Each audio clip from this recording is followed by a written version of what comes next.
আজ আমি egg poach কারি বানালাম। তো সেটা বানাতে হলুদ, নুন, জিরে, কাশ্মীরি লঙ্কার গুঁড়ো আর অল্প একটু জল দিয়ে মশলাটা মাখিয়ে রাখলাম। তো প্যানে অল্প একটু সর্ষের তেল দিয়ে সাদা জিরে, এলাচ, দারচিনি আর অল্প পেঁয়াজ কুচি দিয়ে ভালো করে হালকা করে লাল করে ভেজে নিলাম। তো এখানে রসুন আর আদার পেস্ট দিয়েছিলাম হাফ চামচ করে। তা 4টে কাঁচা লঙ্কা চিড়ে দিয়েছি আর টমেটো দিয়েছি একটু বেশি করে।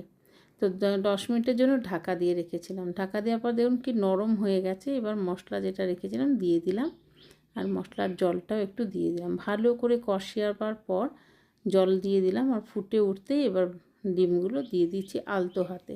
ঢাকা দিয়ে দিলাম। ঢাকা দেওয়ার পর আবারও ঢাকা দিয়েছিলাম যাতে কুসুমটা ওপর থেকে শক্ত হয়ে যায়।